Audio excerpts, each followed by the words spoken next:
Good evening, everybody, and welcome to another session of our 2025 Ag-cademy with Davi Daniel on basic financial management. Before we get started, there are a few Zoom features that I'd like to point out. First, if you can take a look at the chat bar on the toolbar, that is where we will post any relevant information and links throughout the program. Also on the toolbar is the Q&A box. This is where you may submit any questions that you have throughout the program. The messages submitted will be seen by the speaker and myself, and we will do our best to answer as many of your questions as possible at the end of the program. Finally, this program includes closed captioning, which you can turn on and off by clicking the closed caption or CC icon on your toolbar. However, please note that if you are using a tablet or smartphone, you may need to turn the captions on in your Zoom settings. It is now my pleasure to welcome our speaker, Davi Daniel.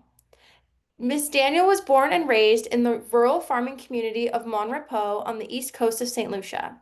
She's a mother, an entrepreneur, a farmer, and a fisher with a passion for financial literacy.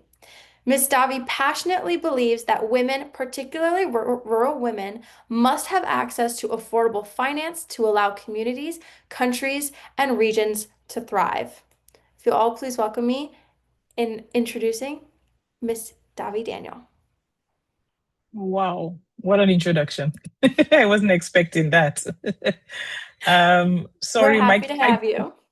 Thank you. I promise I will show everybody my face when we finished. But what would be interesting before I start, I just want to know, have any of you done the Ag-cademy before, or have any of you been any of my sessions, whether it be T-Cozy? Just put a simple yes or no if you haven't been. So I have an idea. Have you all met me before? Yes or no? Feel free to answer in the Q&A. And while they're doing that, if you want to put your presentation into full screen mode. Yeah, I will. For some reason, I can't finger the screen and see what's happening in the chat at the same time. I'm not sure why. Oh, no worries. So that's why. No. Oh, so everybody, I'm not sure what I'm doing here. Let me just let you see if I can get you to see me briefly before I introduce myself, because for some reason my camera goes off. So here I am. Can you see me? It's not coming on. I'm not sure why.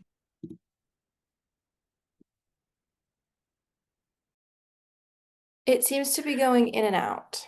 Yeah. So let me start my presentation. Welcome, everybody. Let me put this in full presentation mode. I am just excited to be here. Thank you so much. Thank you for this introduction. Financial literacy is something that I absolutely love.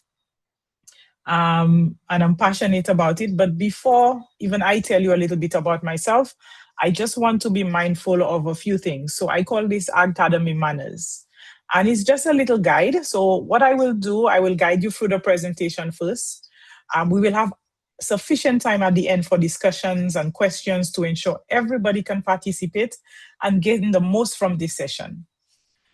Respect and sensitivity. Understanding finances can be challenging, and we all come from very diverse backgrounds with varying degrees of familiarity. Please, let's be supportive and respectful towards each other and others' experiences and questions. Just remember, this is a safe space. No question is too stupid. No question, just ask away.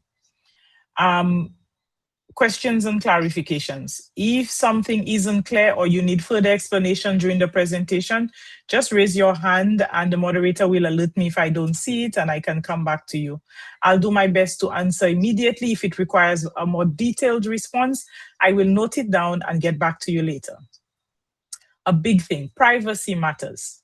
Should you need to share any personal or sensitive information, I encourage you to do so through a private message.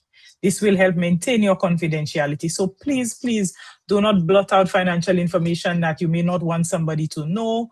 I am okay with answering questions privately. I will explain to you how to do that later. Support and empowerment. Let's use this opportunity to learn, to support, and to empower each other. Every question or insight shared will enrich our collective understanding. For further resources, at the end of today's presentation, I will provide you with details as how to reach me for additional resources and further assistance. I normally have a lot of people emailing after this. I promise you, I always get back to everybody. I can't give out my number because I work 3 full-time jobs, but I do use my spare time to help as much as I can. So please feel free to use those resources. I did send out a worksheet for you today. I hope you all got it. For those of you who were not able to print it, I just want you to have a look at it, or hope you had a look at it, and then we can go through it later on during our session. Okay, so thank you for attention, and let's have a productive session. Focus on empowering ourselves through improved financial literacy. So welcome everybody. I'm guessing we are from St. Lucia. Who's from St. Lucia in the house? Let me see how many of you all are here. So are we all how many of us are here from St. Lucia?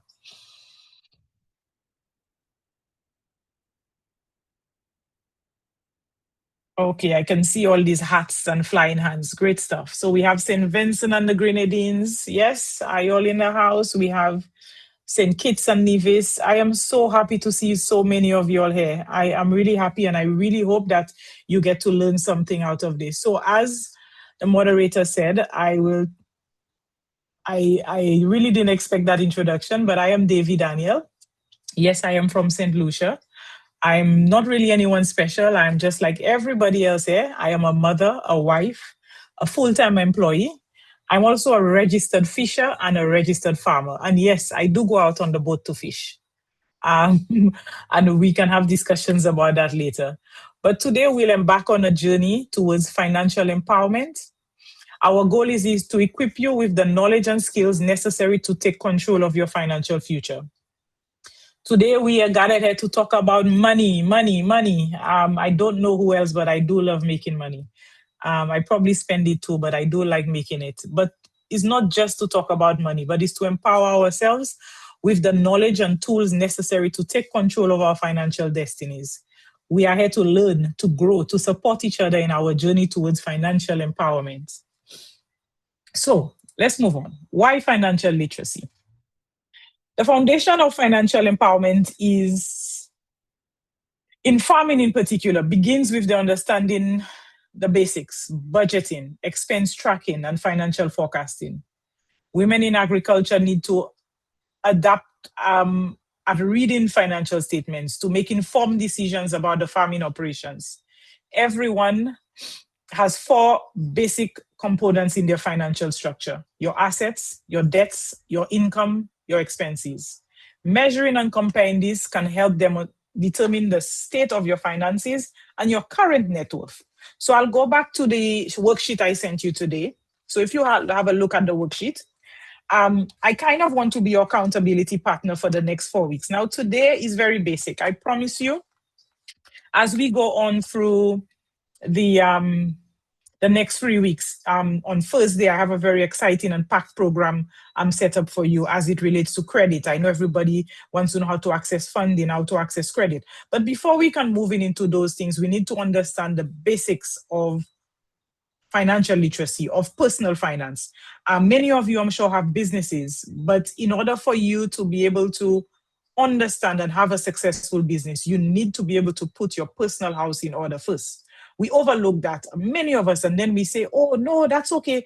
It's my business, so I look at it. But just imagine if you can't put your own, if you don't know how much money you make and how much you spend for the month, how is it that you're going to run a successful business, to know how much basic things cost you, to know whether you're making a profit or a loss, to know when the business is no longer viable and perhaps to try something different? So many women in particular with small businesses, particularly around the agriculture sector, they work year in, year out, and they continue to struggle. Have you ever asked yourself why that is the question? It's because we don't have the basic financial literacy tools. And as we go on, I think it's session 3, we speak about businesses. And those of you who are interested in business, stick around. If you know friends who've registered for the Ag-cademy and who has not been coming, perhaps encourage them to join that particular session. So whether or not you meet the requirements for graduation or not, I think financial literacy is particularly important and powerful for you in your personal life or whether you continue to get onto business. So I was speaking about the 4 basic components. And if you look at the worksheet, you will see I have divided it so that you can have a look at where you stand. I would like you to be honest. I would like you to forget the noise in the background. I am not going to see this. Only you will see it. Be honest. And a lot of the times, we have a tendency to think, oh, no, that's not the case. That's not the case. Put it down on pen and paper and have a reflection. See where you are at. At the end of the 4 sessions, I will give you another worksheet, which I hope you will be able to see light at the tunnel. And again, I am under no misconception that some of you here are probably perfect with your finances, that when you calculate your net worth, it will be in the plus. And that's absolutely fantastic. And for those of you who are in that position, what I say is to reach a hand out to somebody who may need help. Be supportive, okay? So moving on. Personal finance strategies. Know your income. Know your income. It's all for nothing if you don't know how much you bring home after taxes and withholding. So some people get paid and they just spend it and they never get to sit down and say how much money you make. Or you have 2 jobs, or you have a full-time job where you work with a company and you're doing your agro business selling jam or slippers or confectionery. Do you know how much money you take in? Or when you get those monies, do you just take it and pay a light bill, pay a water bill? You have to have good record keeping to know what your income is. Devise a budget. A budget is an amazing tool.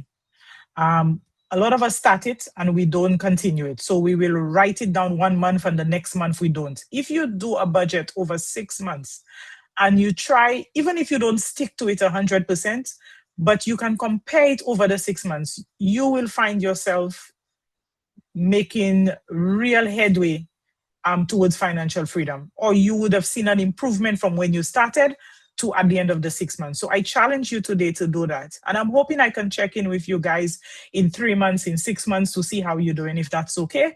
I have people I did the Ag-cademy for 2 years ago, and they still from time to time email me for advice, and I try and help as much as I can. Limit and reduce debt. Many of us have debts, but we're not sure how to reduce them, what to do. When we go to the bank for a loan, we are so excited that the loan was approved that we forget to ask the pertinent questions about interest rates, about penalties for paying early, about negotiating for better stuff for ourselves within the conditions of those loans. Many of us don't know the predatory lending behaviors of loan sharks, I'm not sure what you call them in the different countries, but these places that have very high interest rates and they just give you loans on the spot. You guys can tell me all about it. Every time I do these courses, I learn so much more about these things happening. I am hoping that at the end of this course that I would have equipped you with information that you can walk into a bank or credit union confidently, make a case for a loan, and get the best deal possible for you. I'm hoping that I will be able to teach you strategies of paying and reducing your debt sooner than you would have had you not taken part in this class. The next thing I want to tell you is only borrow what you can repay.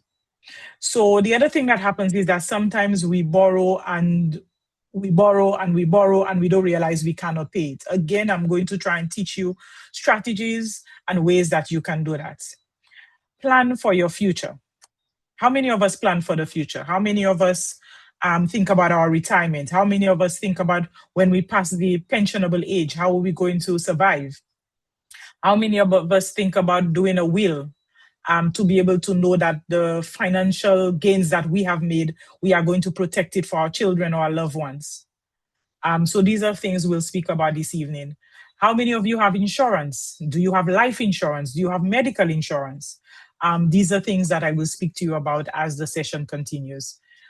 So far, is there any questions anybody want to ask? I don't want this to be about me talking. I love my sessions to be very interactive.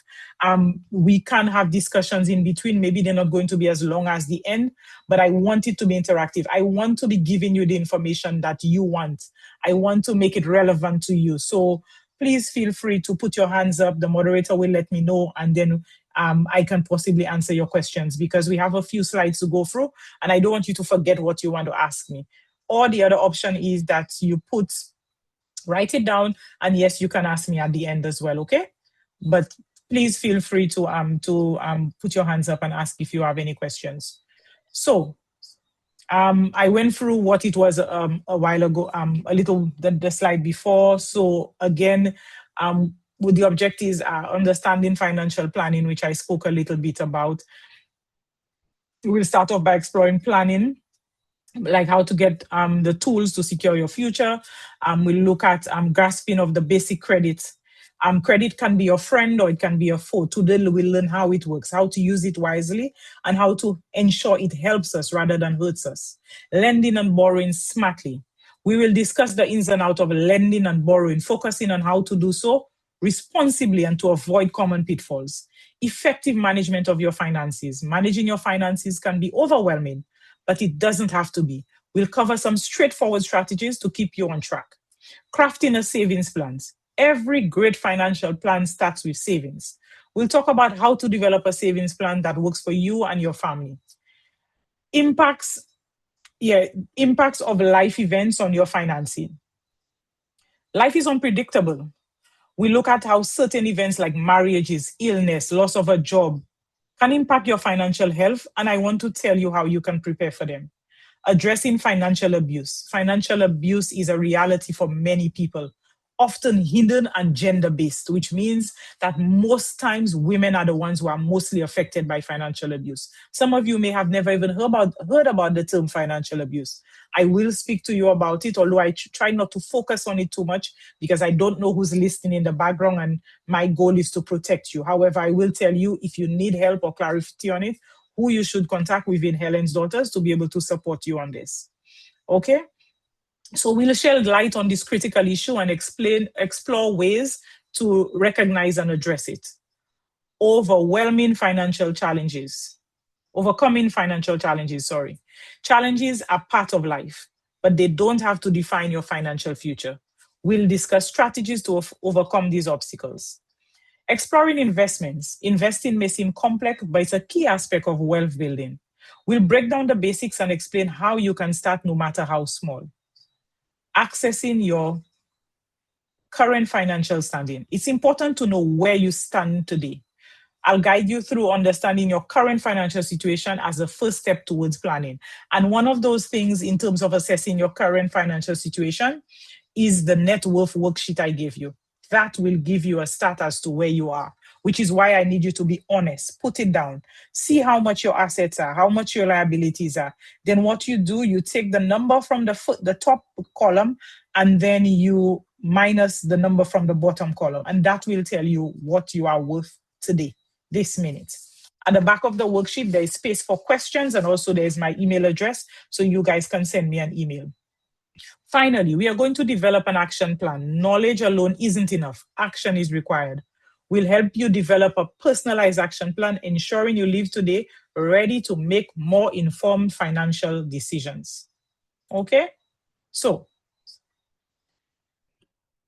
I think we spoke about this a little already.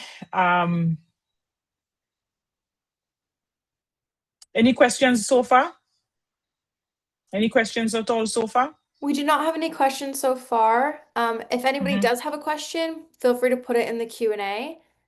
Okay. In the Q&A box. But hold on, there's two things in the Q&A. Okay, I saw that. Davey, okay, if you want to do a dedicated section for Q&A at maybe 6 o'clock, we can do two different sections. Okay, we can do that. Well, I can continue. That's fine.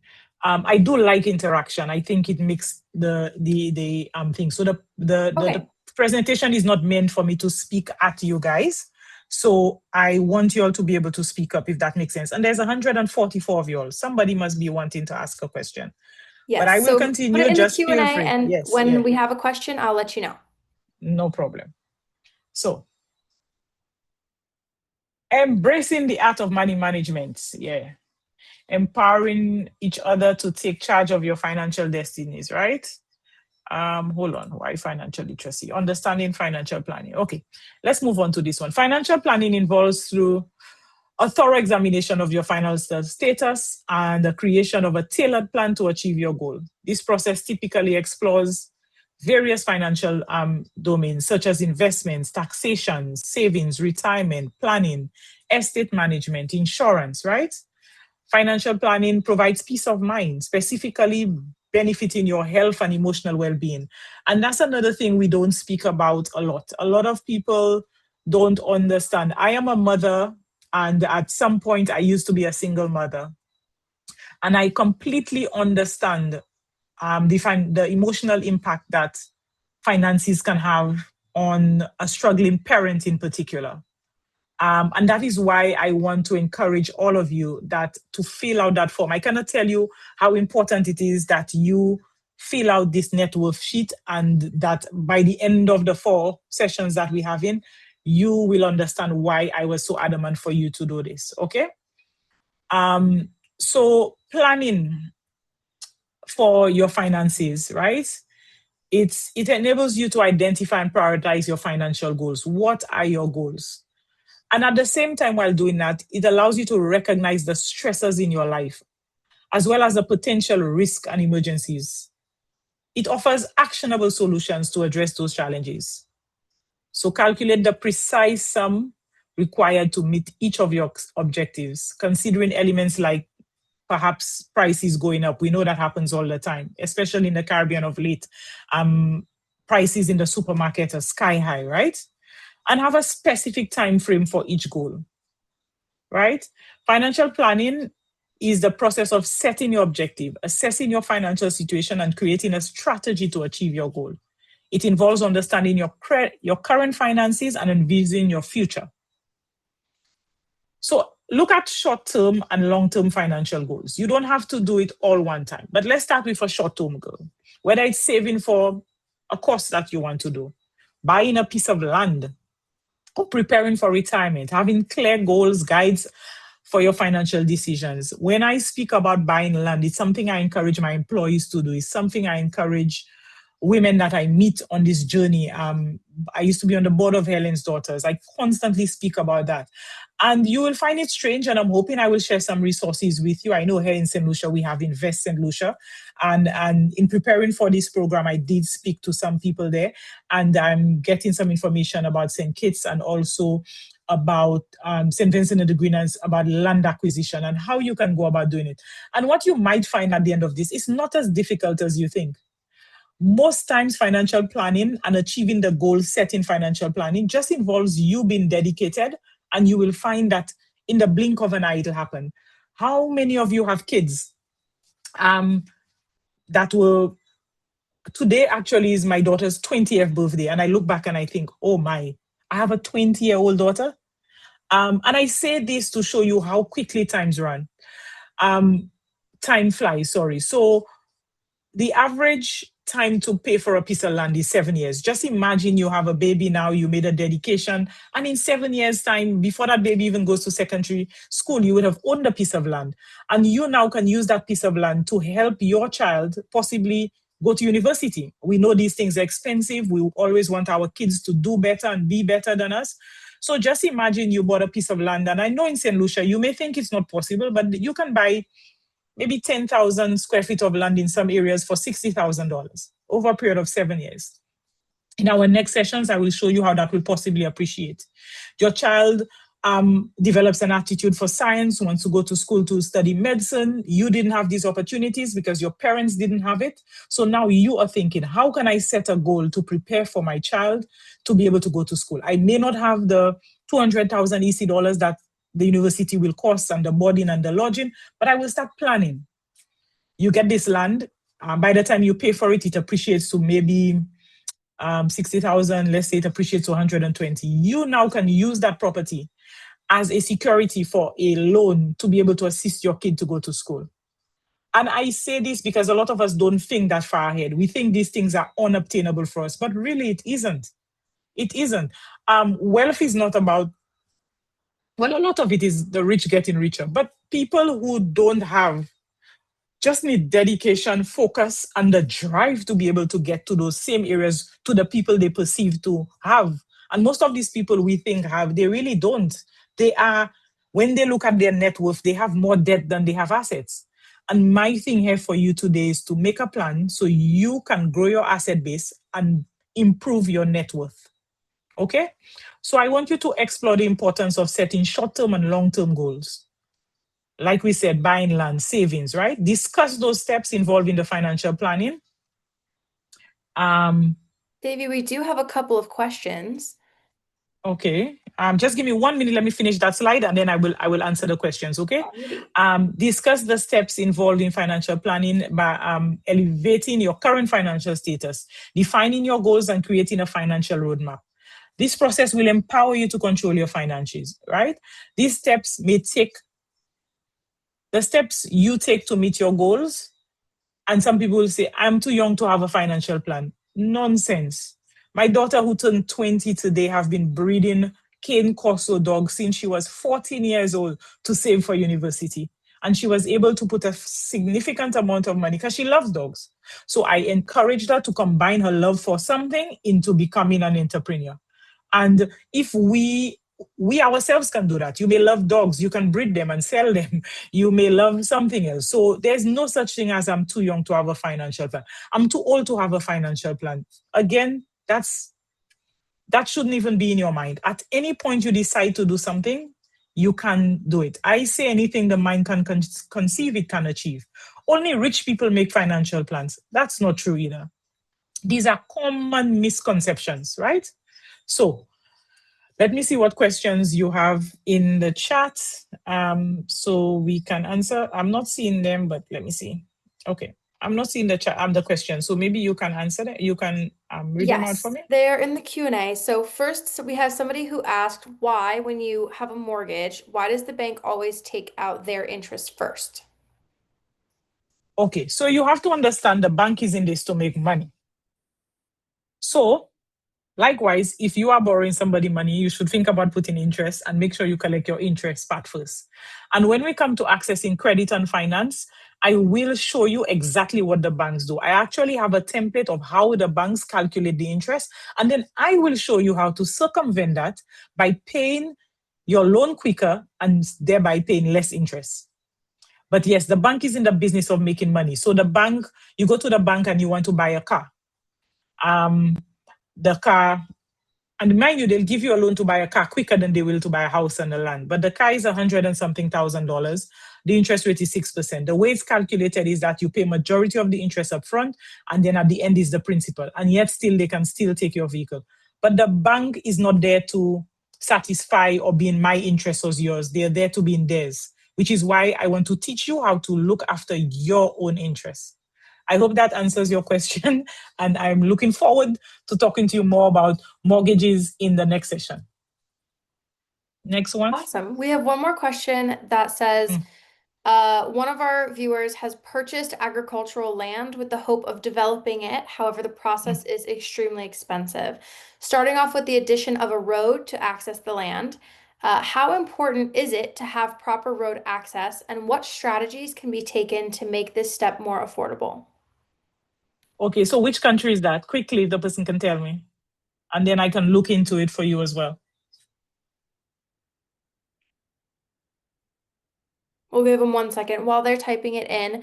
No We problem. had a question regarding the form. Where can they find it? The one that you had Oh, sent out. Kiflin was meant to post it in the chat groups that you all have access to. So I Okay, don't know so if it should be anybody in did the get it. WhatsApp Yeah, group. yeah. If anybody did get it, if they So, okay, Miss Theobles, I can see your question. So you purchase agricultural land with the hope of developing the land. However, the process is expensive. I'm not sure which country is, and I would be happy to look into this for you. However, I know that access to land can be difficult. And a lot of what they say is agricultural land isn't really agricultural land. I shouldn't say isn't really agricultural land. Agricultural land tends to be the land where they have no road access. That's how they start it out. And it tends to be cheaper than if there is a land with road access. Because if there is road access, normally people would develop it into property development sites. Um, Again, different governments in the Caribbean in particular comes in with different mindsets as to how to support farmers. I remember when I was a child in St. Lucia, the prime minister who we had for a very long time was very pro-farming and pro-agriculture and created a lot of roads in communities to be able to, people to get to their farms. So again, this might very much be a policy decision on governments, and you have to consider whether or not it's financially viable for you to put roads on agricultural land, considering how much money you'll make out of agriculture. So my email address is on the thing. That's a discussion that's probably a little bit broader, and I would need some more information from you to be able to answer it more accurately. So please feel free to send me an email and we could have a discussion about that. Amazing. What is the average total you require to have cash for deposit and legal fees for a bank loan on 60,000? Again, you will send me a message, or I can talk to you later about which country you're in, and I might be able to help you with that. Some banks, if it's land, you don't require a deposit at all, which could be a good thing. So we could talk about it like that. Have agricultural advisors based on the situation put forward by a farmer, the banks deny the loan. So again, I would love to put into section different countries. I am familiar a lot with St. Lucia and a little part of St. Kitts as to what is happening there. And I'd be happy to coordinate with your coordinators to see how I can help you all best. But what I want you all to remember is that banks are there to make a profit. They are not necessarily in your interest. And next week, you guys are going to find it so exciting because I'm going to tell you all about the predatory lending, the high interest rates. Even when they give you an agricultural loan, all the criteria and the caveats that are attached to it that are not beneficial to you. And then you can help decipher whether it's worth it or not, which is where savings comes in. And I'm going to talk to you a lot about saving today. I have in my lifetime had to do certain things and didn't have access to loans. And I had to save the money to be able to get it. At the moment, even me now, who probably can still get a loan today in my life where I am, I own a few businesses. And one of the things I do is to borrow the business, my personal money at an interest rate, and pay it back rather than go to the banks. And I will explain all to you next week in the class that we have, how this can possibly work for you, and how maybe you can avoid the banks if it's going to cost you more. Okay. Somebody said the worksheet is in the WhatsApp group for Helen's daughters, so have a look there. Okay, Miss Theodore, you're in St. Lucia, so great stuff. I should be able to advise you a bit better on what you are asking me. You let me know the area and what exactly it is that you're looking for. Do you have to finish pay farmland before you're able to get a mortgage? When you said you have to finish pay farmland, Ms. Bika, before you get a mortgage, when you say a mortgage is just the money you borrow to be able to get something. So a mortgage could be a mortgage on land, it could be on a house, it could be on a car. But I'm guessing you're referring to a mortgage as it pertains to a house. And no, even if you owe money on land, depending on how much equity you have in the land, by equity I mean how much money you've paid versus how much the land is worth, you are able to get financing to build a home on that house before you even pay it off. And again, I can happily next week just bring these questions in or email me before and I can respond to you or bring it up in the group, how you're able to do that without having to pay extra or the bank penalizing you for it. Okay, great stuff, everybody. Great questions. I really appreciate that. So let's move on to effective management of your finance, right? So budgeting. Everybody starts a budget. How many of you start a budget on January 1st or December 31st and by February 14th, you've forgotten it? Just give me a thumbs up if that's the case. And please don't lie. Just like we go to the gym on January 1st and we forget it. How many people convince themselves that they're going to start a budget and they're going to come out the best on top of it? And then by February, everything's gone out of the window. So I'm here to tell you this is the perfect time to start a budget in November. Guess why? Because at Christmas time is when we spend the most money. Those of us who are Christmas inclined, love the Christmas spirit. And then January, we are so broke that we cannot stick to the budget. So what a better time to start a budget than November 4th?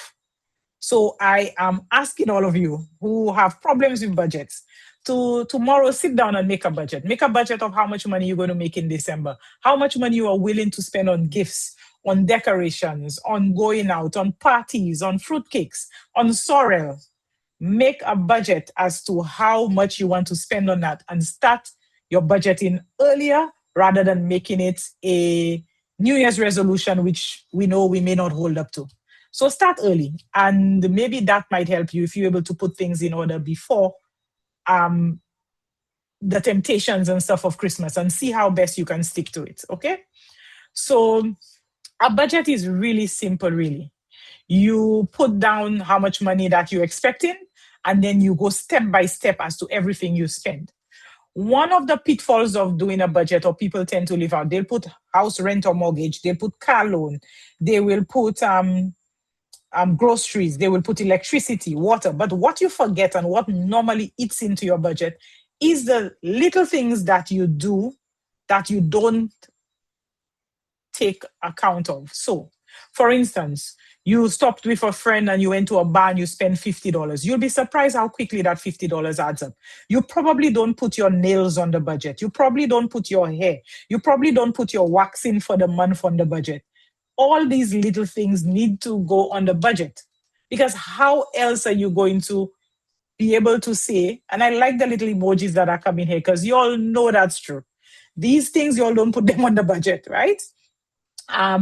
The day when you get to go to that brunch and you need to order that clothes from Shein, or you need that extra shoe. These things don't go in the budget.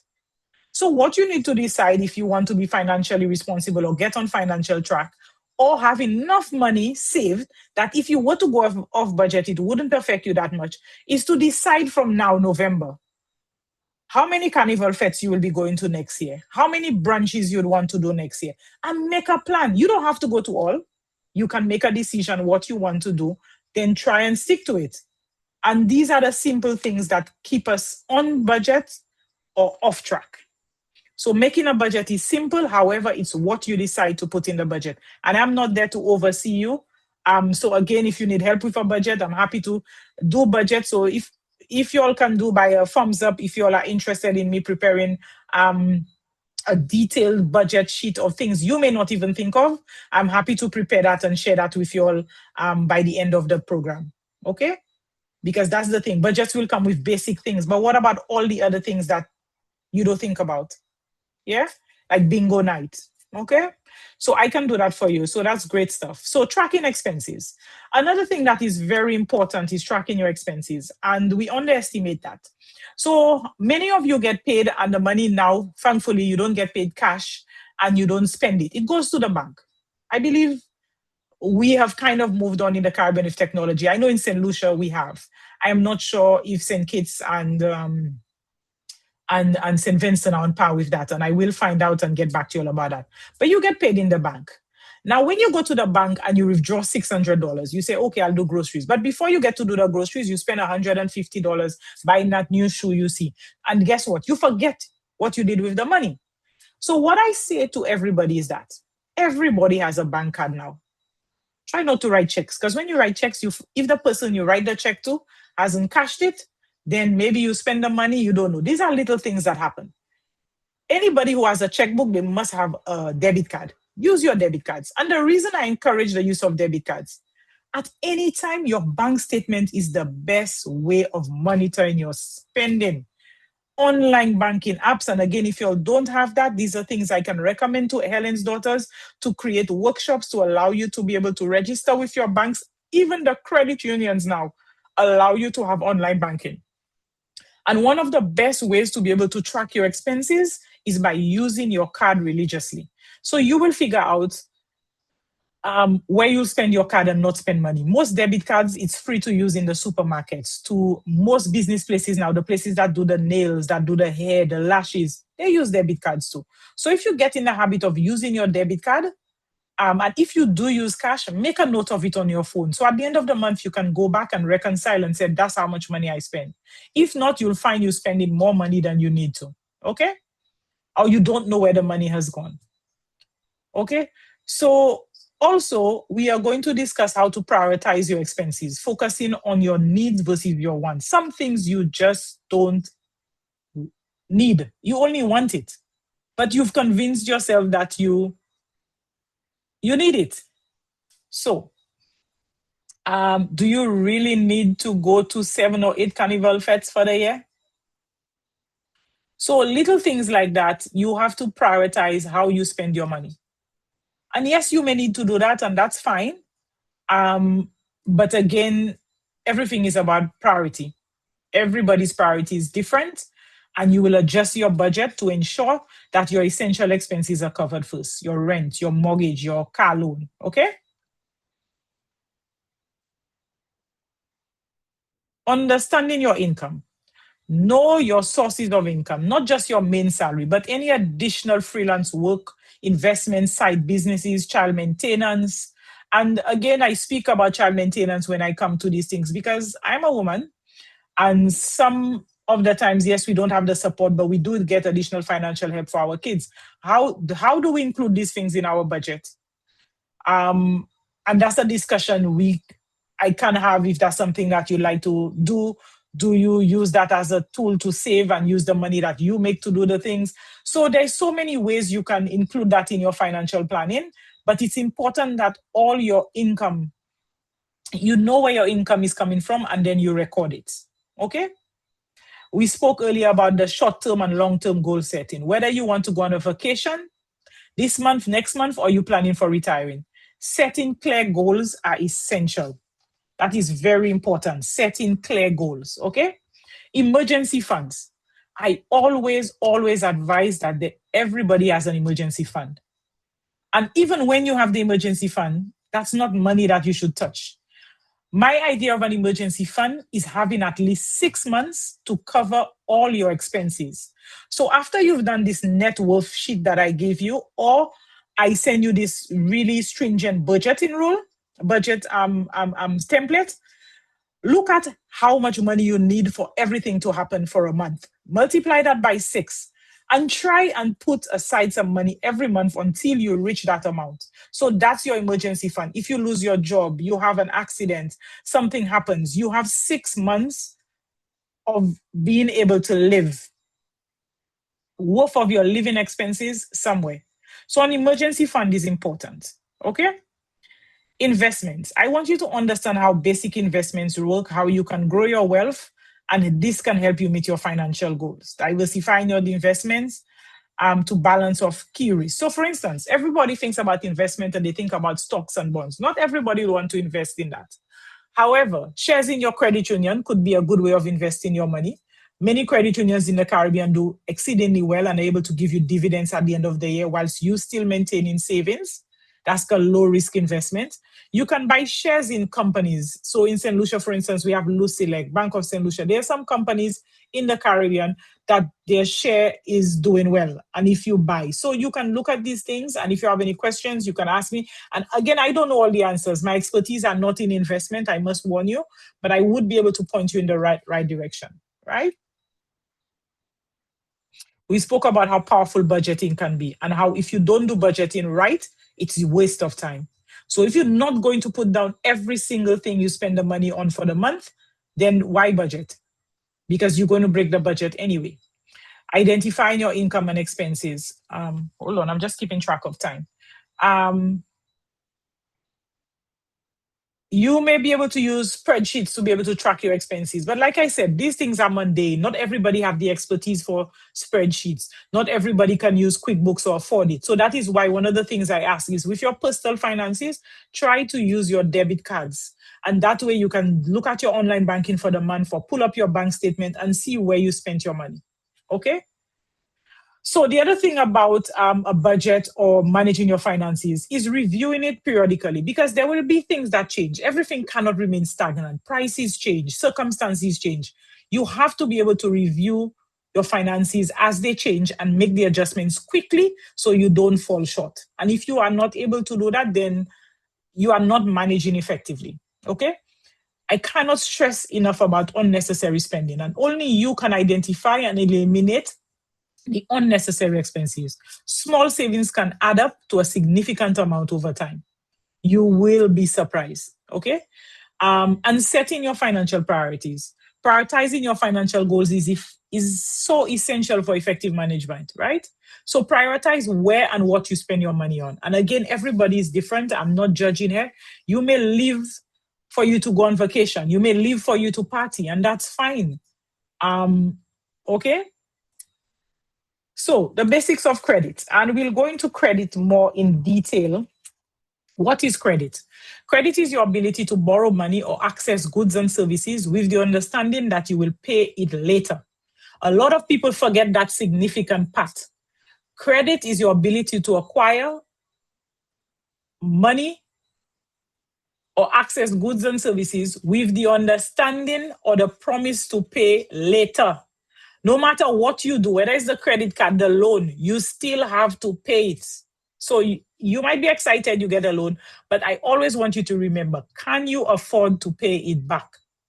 It can help you make significant purchases, but it also comes with significant responsibilities. Okay? The different types of credit. Credit cards, personal loans, mortgages, right? The payday loans that I think are increasing in the Caribbean now, which isn't so good for us, and how they function. Each type has its purpose and its implications on your financial health. So in deciding what type of credit to take, you have to sit down and look at things like the interest rates, the fees associated with it, what security are they taking? So for instance, if your mother happened to have left you a piece of land, you didn't work for it, so you're not too bothered about the value of it, and you decide now your friend working at the bank and she have to meet her goals for her targets, and she tells you, oh, but you can just take a $20,000 loan on that. So you yourself get excited because you didn't know you could get money just like that. So the bank is going to give you $20,000, but you've agreed to allow them security for that land. Only to find out that the land is worth $300,000 and you just gave the bank $300,000 worth of security for a $20,000 loan. And that is where financial literacy, financial knowledge, asking questions comes about. It could have been easier for you to pay a surveyor a small amount of money, cut off the land, and sell it and probably make $50,000 and use it to start off something good to build your own wealth.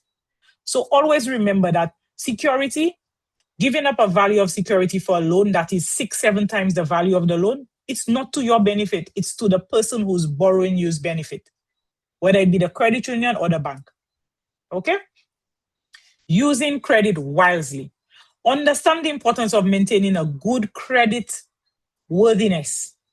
In the Caribbean, I'm not sure if St. Kitts and Nevis and Barbados has credit scoring, but St. Lucia doesn't yet. I think they passed a bill to introduce it.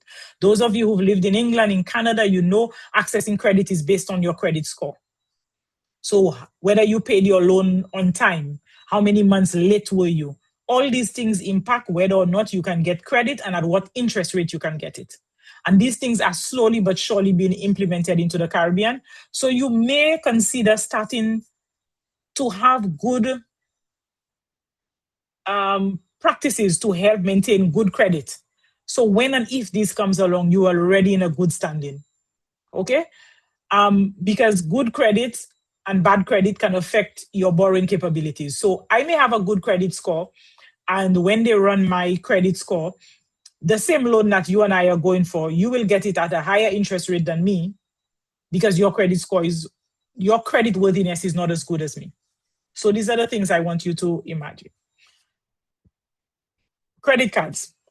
Credit card is a great thing to have, particularly in this world of Shein and Amazon. Absolutely amazing, because if you were to buy on the internet and a scrupulous lender or buyer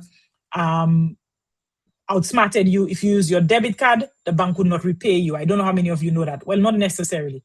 But a credit card almost guarantees that if you put in a claim, that the bank now can refund you that money. So it's always better to use a credit card in those instances because Visa and MasterCard most times indemnifies these fraud, right? But the thing about a credit card is you have to pay it back. How many of you know the interest rate on your credit card? The credit card's interest rates can be anything from 18% to 32%. And again, next week, I will show you how much money that is based on a simple $1,000 and if it's worth it. So most credit card companies has a 30-day no interest. They don't charge you interest. If you're able to pay what you use within 30 days, they don't charge you interest. So these are habits you can get into whilst not paying the bank much interest on your credit card. Okay? So savings. Why save? Why save? Saving is so important. Savings provide security and peace of mind. Explore different savings methods, such as setting up a dedicated savings account or using the envelopes for different saving goals. So I know some people, they used to take envelopes, and if they're going on vacation or they want to buy a new stove at the beginning of the year, they put $10, $10, $10, $10 in it. And by the end of the year, they have the money they want for the different things they want. You can do that, less sophisticated, or you can open a savings account and do a direct debit directly from your account to a different account at a different bank where you can save. Those of you who are agripreneurs, I will speak to you more about how you can use your personal savings and loan to your business to set up capital in your business and to repay yourself at an interest rate for the monies you loan to your company. And that will probably be better for you than if you go to a bank who will charge you a higher interest rate. They will require security. Set up realistic, measurable goals. The other thing about it is that all of us want to save $1 million in a year, but how many of us realistically can do that? So be realistic about your goal. Make sure it's measurable, whether it's for short term or long term. Okay? And saving for the future. Prioritizing your savings for long term, such as retirement or your children's education, these are essential.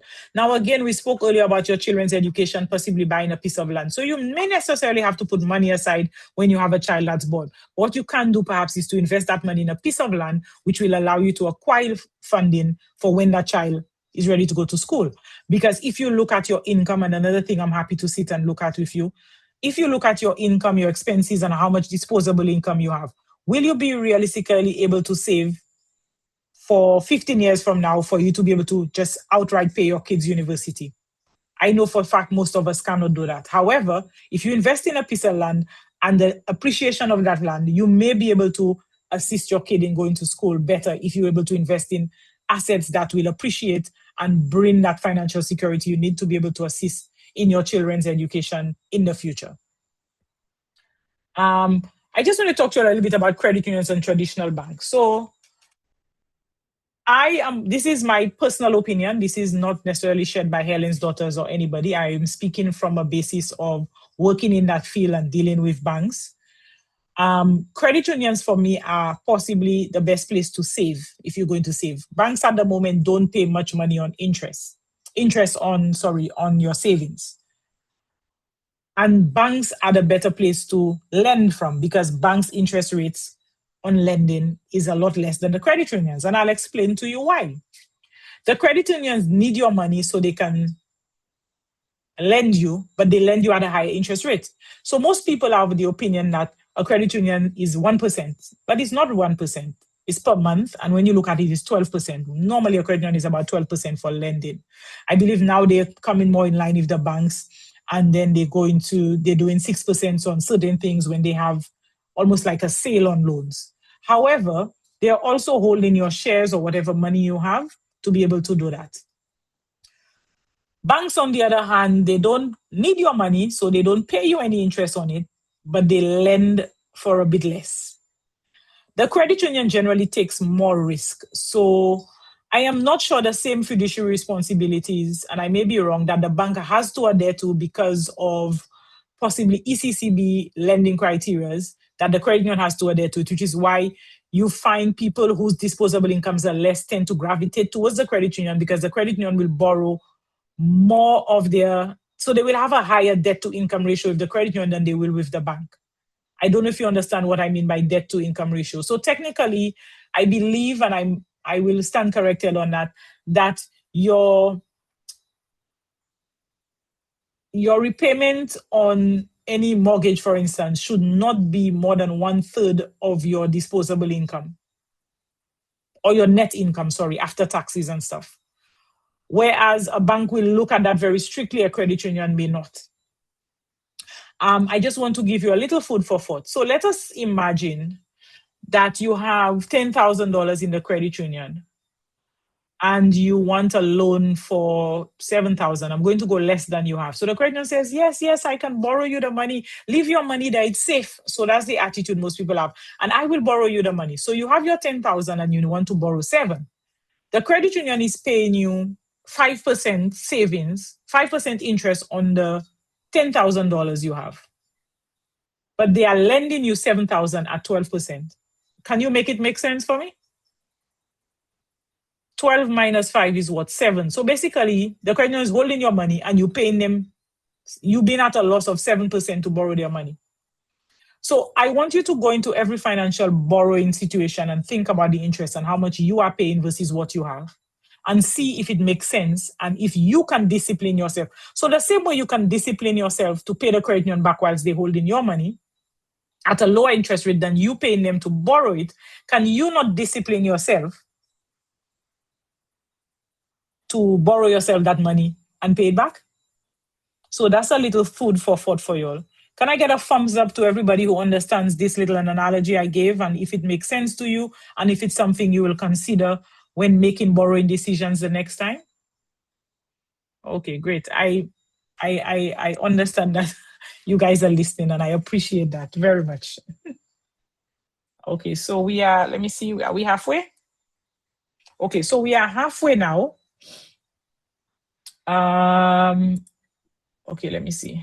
We have a couple of questions just about loans and credit scores, if you want to take Sure. those now. Yeah, go ahead. Okay. So we had a question about if you've never taken a loan in the past, how does that affect your credit score?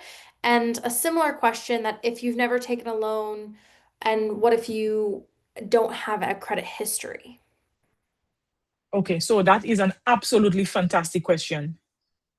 Would you believe that if you have never taken a loan, the bank for sure I know would be skeptical to give you one because they don't know your credit history. But if nobody gives you a chance, how are you going to prove to them that you can pay back? What I would say is, in taking the loan for first time, ensure that you have a year's history with the institution that you're going to approach.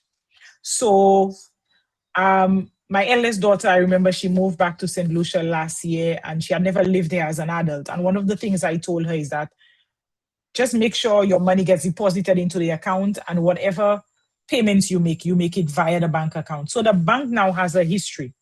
And not everybody will have a direct payment from an employer into the account. So what I say to the entrepreneurs and the people who are into cottage industries and making money, I always say, whatever cash you take in, even if you have to remove it, deposit it into the account. Because then the bank will be more likely to see that you have a steady stream of income, and which is all they're concerned about, I can assure you, that you can repay them. So whatever you do, just make sure that the financial institution that you want to approach for funding, that you build a years of showing your income and possibly your expenses. But most importantly, your income is coming through that account. I hope that answers your question. I believe it does. We have a couple more that just came in. Somebody asked, how can I borrow money from myself if I don't have the money? Okay, so good question. You save it first, and then you borrow it. When I talk about borrowing to yourself, I'm trying to, let me separate it a little bit for you. So yourself meaning me, Davy Daniel, as a person, I get a loan. No, I get paid my salary from a company that I work for. And then there's me, David Daniel, that has a farm, right? So let's say hypothetically, I want to buy a juice processor to be able to process the passion fruit that I grow on my farm. I will approach a bank and they're not willing to lend me, or the interest rates they're lending me are so high. This thing costs me $500, right? But I have to separate business from personal. And again, I think it's session 3. I'm going to tell you all about these exciting things you all can do to build great businesses, make loads of money, and keep the business running. And this is one of them. So now instead of going to the bank for a $500 loan, by the time you walk up and down to beg them for that 500, only for them to tell you no, or for that $500, they give you 15% interest. What you can do is save the money over 4 months. And trust me, you can always wait. We always think we need borrowing and money right away. If you discipline yourself, you'll find 4 months or 5 months will go very quickly. So in 4 months, you can save $125 as Davy Daniel from your salary. But Davy Daniel Bees Fish and Farm, which is the name of my farm, needs that money. So what I do, I borrow it to the farm. But when the farm makes the money back, I discipline it and pay it back. And again, I will show you how that works. So when you say you don't have money, how can you borrow yourself money? I wasn't referring to literally not having money and borrowing. I was saying that if you go to the bank, and if you notice, banks mostly borrow people who have, If you don't have money, the bank is less likely to borrow you. The credit unions too. So if you think you don't have to borrow yourself, which is why the bank is being punitive and charging you more. Okay, so I hope that answers your question, and I'll be happy to go into it more with you, especially if you're interested in business.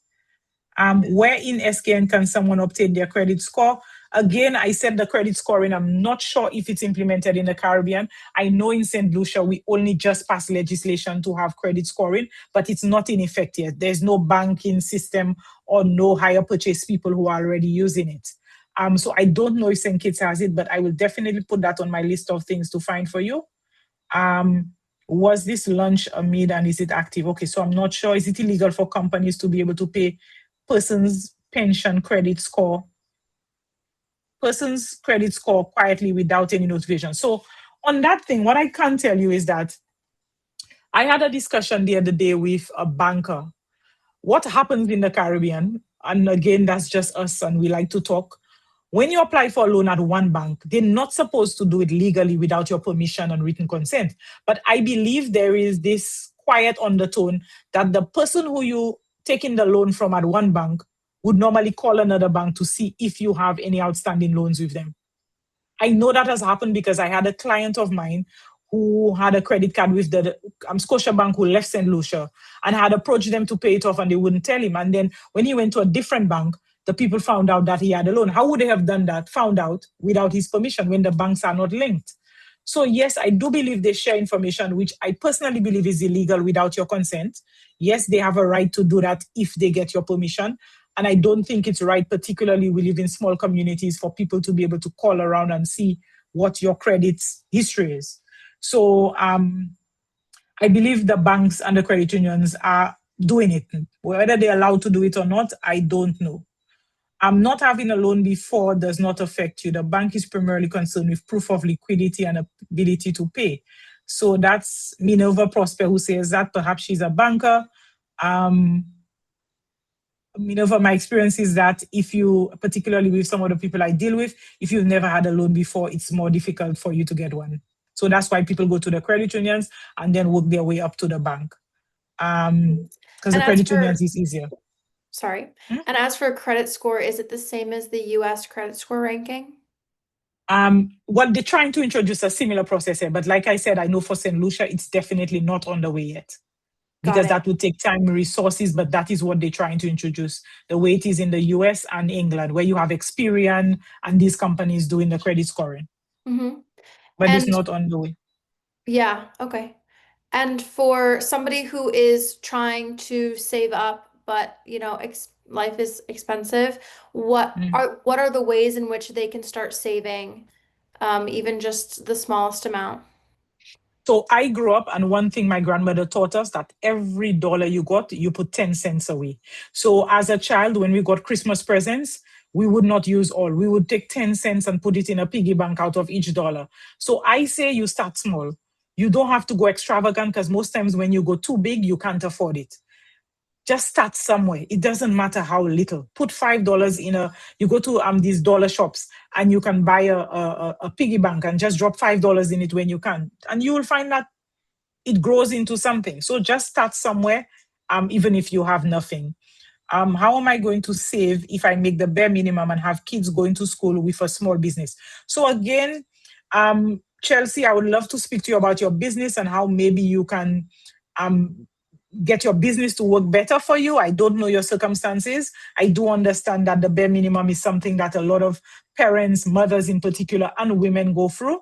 So let's see how we can help you over the next 4 weeks to be able to change that completely around. Use UES credit checks are completed. Persons usually sign to agree. Miss Richards, that's great. However, you mentioned credit score. Is that the same as the US? Yes. So the credit score would be, they're trying to introduce something similar. I know when people go for loans here, there's not always where they sign to say that they're allowed to credit check them with other banks, but it happens. So whether it happens across the board or some places, I am not sure, but I don't think it's something that has been standardized yet. Okay.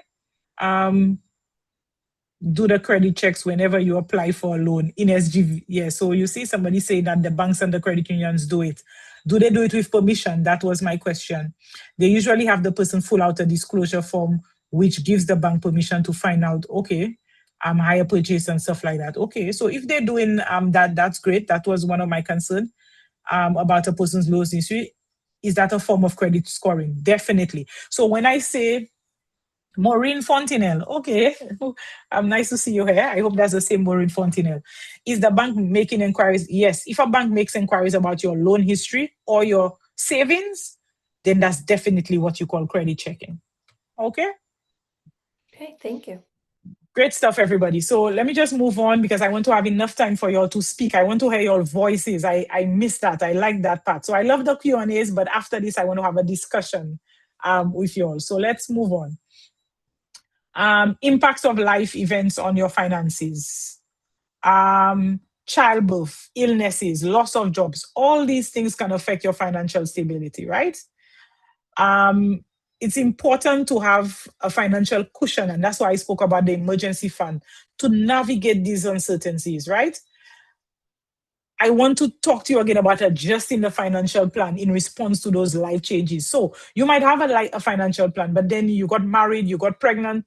Obviously, that financial plan has to change. So I don't want you to think that it's something that's stagnant and you have to leave it like that. You have to be able to change it. Pardon me. That is to allow you to remain on track and to meet your goals. Okay? Wills and testaments. That's something that people don't often speak about.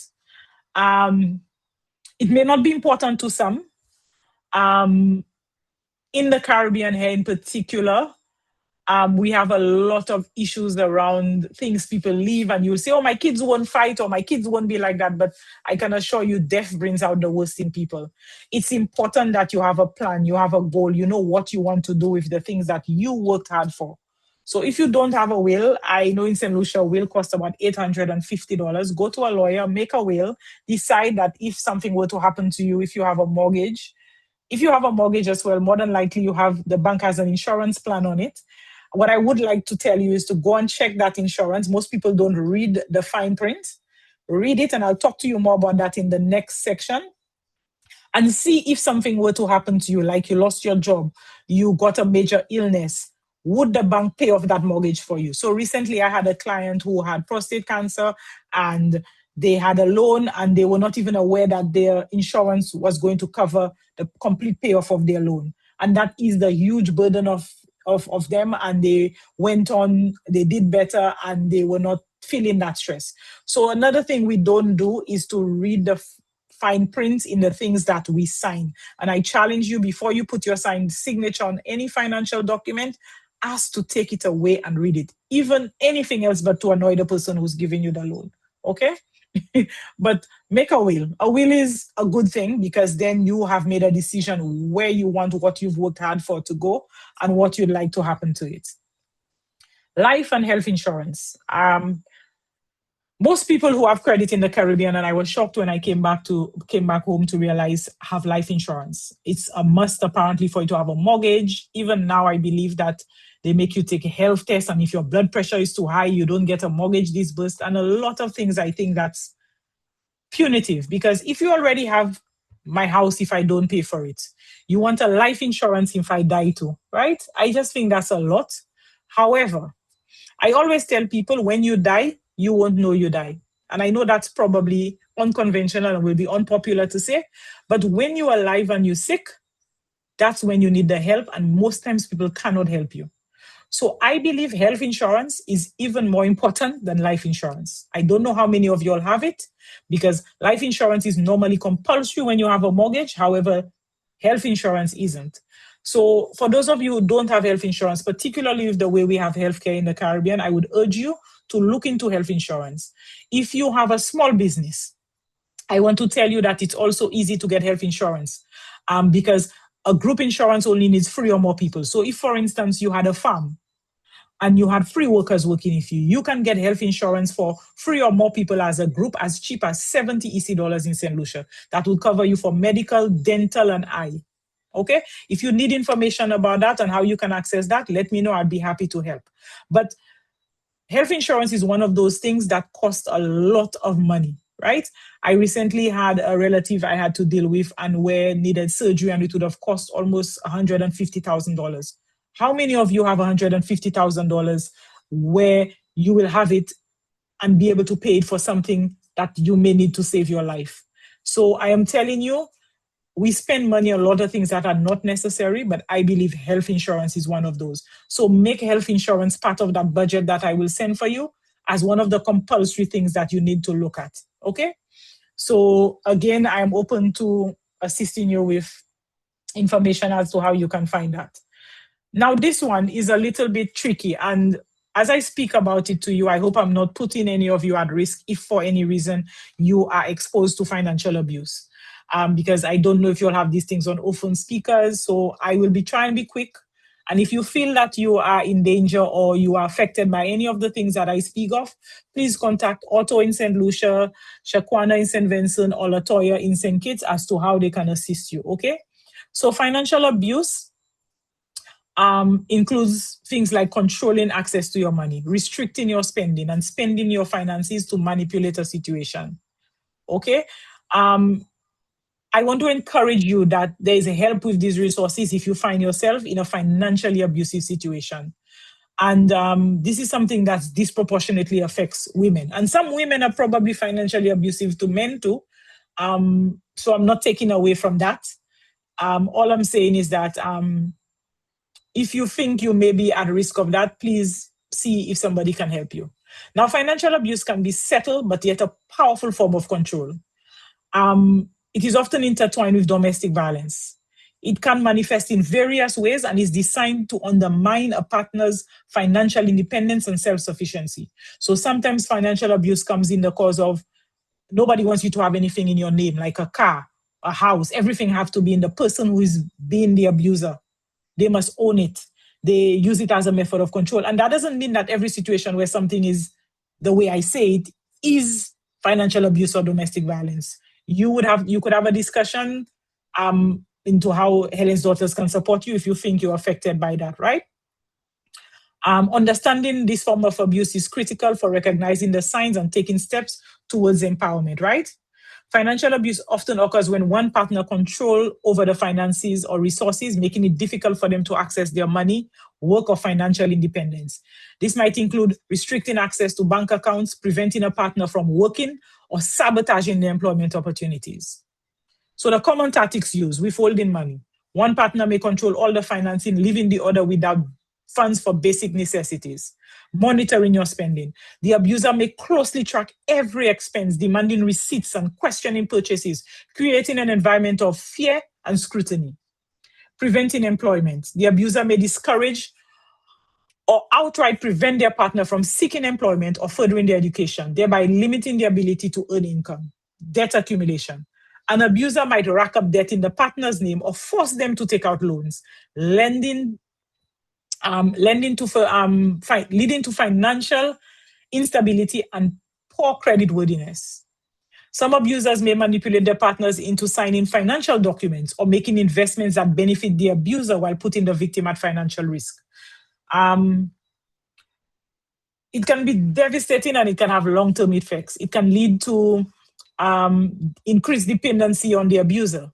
The victims may feel trapped in their relationship due to their lack of financial resources, making it harder for them to leave. So often people in financially abusive relationships, they genuinely believe they cannot leave that relationship because their financial, all their essentials are dependent on that person. But in effect, that person uses that control to make them feel that way. Low self-esteem is normally a factor in that. So constant financial control can erode the victim's sense of self-worthiness and autonomy. Without access to funds, the victim feels like they have limited options for escape. And the victims may find it challenging to ask for help or leave that situation, okay? It is essential for everybody to recognize those signs. This includes being aware of controlling behaviors about money, such as feeling guilty or fearful about spending money, having no access to bank accounts or financial information, being subjected to constant scrutiny regarding financial decisions. So one of the reasons we do this financial literacy program is because we think it's vital in combating financial abuse. By understanding your personal financing, budgeting, saving, investing, you all can empower yourselves to take control of your finances. Key strategies include creating the budget, building a savings fund, and educating yourself, which I'm hoping that that's part of what you're doing today. And if someone you know is experiencing financial abuse, it's critical that you seek support.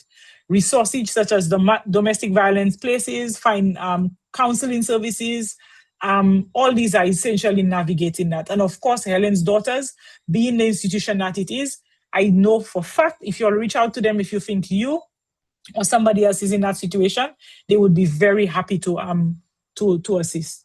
Okay, so I'm going to move on from that. Exploring investments.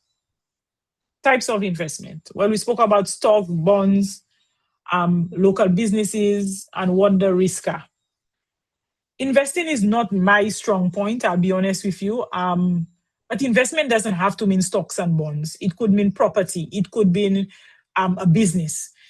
You could have some disposable money and you have a friend that have a good business idea, and you could genuinely sign an agreement with them, asking them for some of the returns in exchange for you putting in capital in that business while still repaying you back.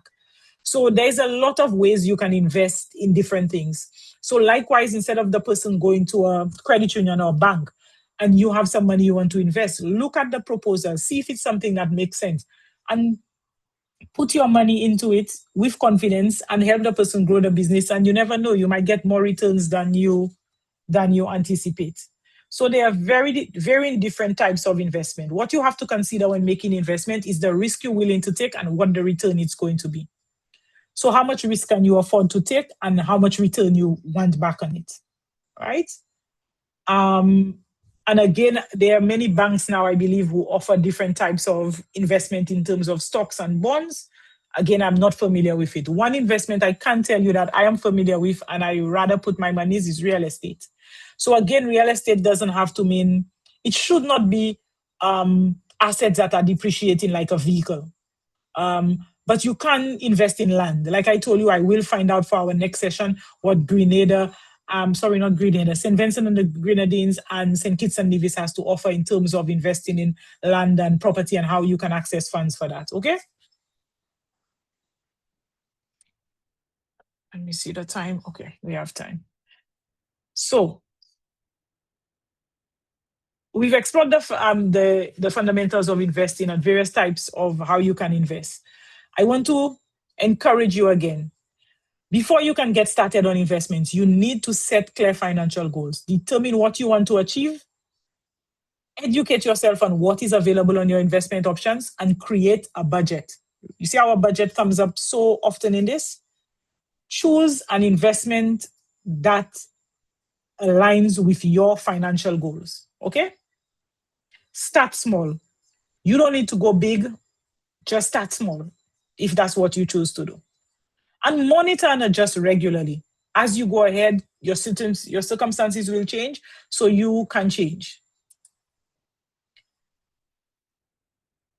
I often put this picture. I don't know how many of you all who know she is, and I would like you all to read up about her. Maybe you all could tell me what you'll admire about her, where she came from. But I always like to use women that we can identify with. Trisha Bailey is a Jamaican who has done very well for herself in business. So that's your homework for next week. See how, and again, we all want to put a crown on the people around us that are doing well, but I also want you all to put a crown on yourselves. So see what she's done that's good and how maybe you can implement what some of the stuff she's doing in her lives. I often like to look at women around me that are doing well, whether it be in philanthropy, in business, in management, and to learn from their mistakes and to pick the good things that they do that brought them where they are. Okay? So assessing your current financial standing. We're going back to my first thing, your net worth worksheet. Those of you all who haven't found it, I was told that it's in the Helen's Daughters WhatsApp group. Please download it, write it honestly. I will not see this. Okay, that's okay. I will not see this. That's for you. So answer it as honestly as you can. Then look at what your net worth is. And as we continue session 2, 3, and 4, I want you to take note of how you can improve your net worth. Everybody's net worth can be improved no matter how well you are doing. Okay? So these are the things I want you to be able to look at. Yeah? Introduce simple basic things in your life like budgeting. There's no better time to start budgeting than November, like I told you, because then you can plan for the Christmas spend, which is when a lot of us Caribbean people spend a lot of money. Decide how much money you want to spend on all the things you spent last year and make a plan to try and stick to the plan that you did. Okay? So you're making a plan to keep your plan. Does that make sense? So you'll do the financial assessment. You will look at what your assets are, which includes any cash you have. You look at your liabilities, which includes your debts. You look at your income and your expenses, and then you will decide how much you are worth. Now, don't be alarmed if the net worth shows that you are in negative. There is always a way we can work to be able to get ourselves out of the negative. And there is none of us at one point, except if you are extremely fortunate that you have not had a negative net worth at some point in your life. So don't be alarmed if the numbers show that you're negative, okay? Just want to hop in real quick. If anybody has not found the document in the WhatsApp chats, it is currently in the webinar chat as a PDF. So you can click it there and download it from there. Hey, have a look at it if you have not had it. If you've not seen it, sorry, I just have to get up. So developing your action plan. So everything starts today. I want to give you enough time for us to chat. It's now 7:27, so let me see if I can finish that slide in 3 minutes so that we can have a conversation. I'm excited to hear your voices. So creating your plan. When we are finished here tonight, I know you're going to be tired. You probably had a long day working. So if you can't do it today, that's fine. You do it tomorrow. We'll be back on Thursday. Write down your plan. What do you want? What is it out of today that you got that you want to? Do you want to look at your mortgage and see how you can save, how you can pay it off earlier, how you can pay the bank less interest? Do you want to see how you can pay your car loan off quicker? Do you want to save a little bit more? Do you have young children that you want to, who may possibly want to university and the opportunities? You could have gone to university but didn't have anybody to put financial matters in place, so could have afforded you to go. What is it you want out of this financial literacy journey of yours, and how I can help you? If you are if there's anything you want me to look at specifically based on the topics for the next 3 weeks, please send me an email and I can promise you I will try and include it somehow in the presentation, because guaranteed if you are thinking about it, somebody else in the group is probably going to benefit from the information I have to share about it as well. I don't know everything. If I don't know, I will direct you. I will find a way to be able to get the answers for you, okay? So create your plan. Set your milestones. You want to do this, but at what point do you want to do it? When would you like to accomplish that? Commit to the plan and regularly review and adjust them as needed. Fostering a proactive approach to all these financial difficulties will create a more stable financial journey for you. Okay?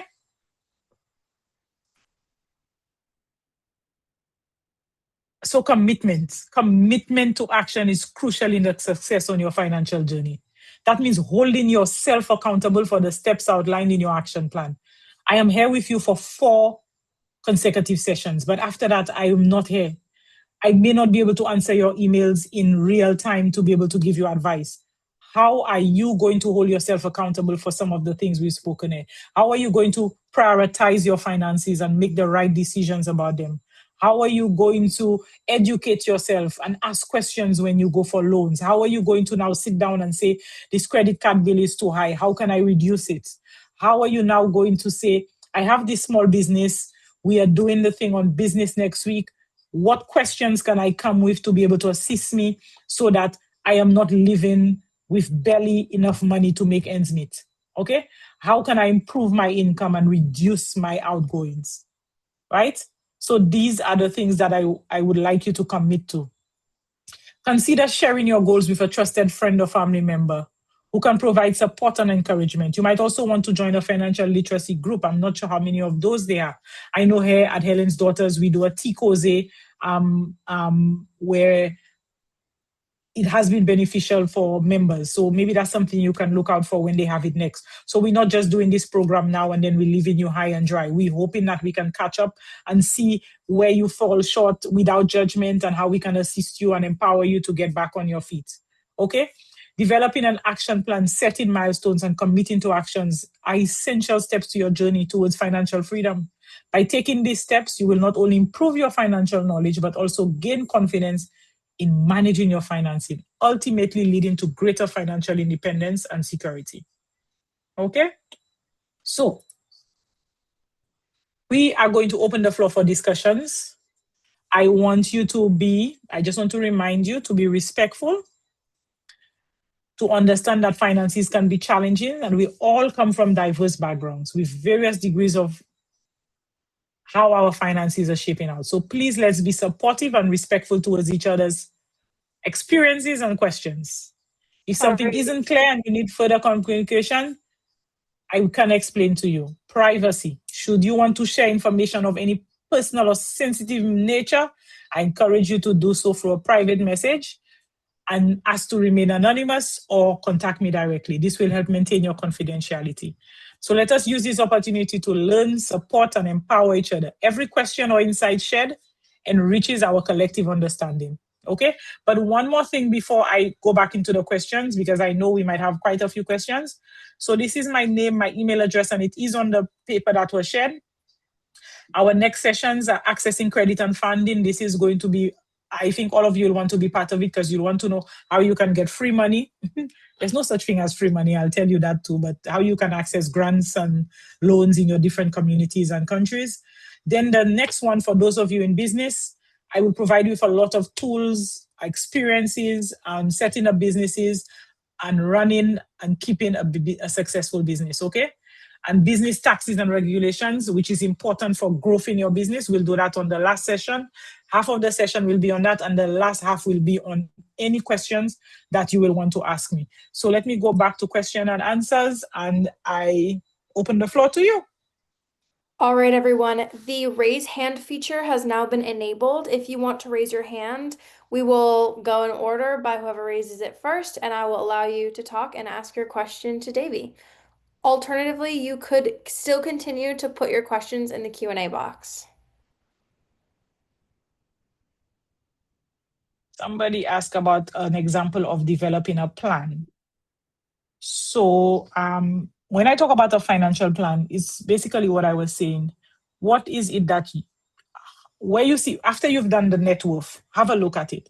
And what financial goals do you have for yourself over the next few months, over the next year? And then you take it from there. Then you make a plan. What is it you want to acquire? Do you have children? Do you need to buy property? Do you need to reduce on your debts? What are your priorities? So again, I will prepare worksheets and helpful hints that you can do that either with me or after the program is over. Okay? What is my direct contact information? Unfortunately, I don't give out my phone number because I work quite a lot, but if you email me, I do try and respond within a reasonable time. Okay? Can the documents be sent via email? Unfortunately, no, because that would be too time consuming for me. Only if you email me, I will respond back to you. But Helen's daughters would be responsible for sending it WhatsApp or email, so you can ask somebody there if they can do that for you. But I would not be able to do that. The detailed budget plan, yes, I will do that for you. And yes, if you have anybody waiting to talk now, please go ahead.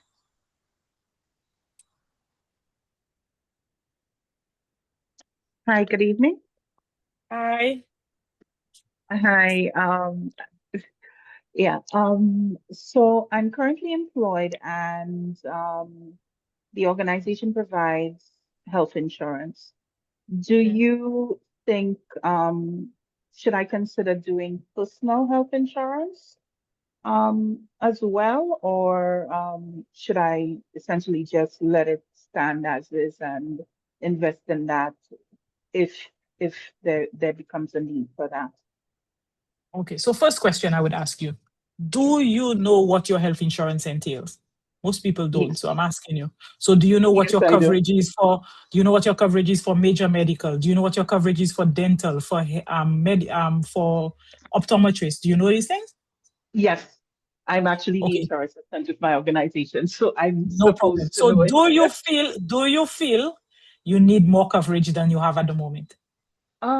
Not really. No, it's not. Okay. It's not important, but I know you mentioned that it is something that we should consider, and it's important that we do.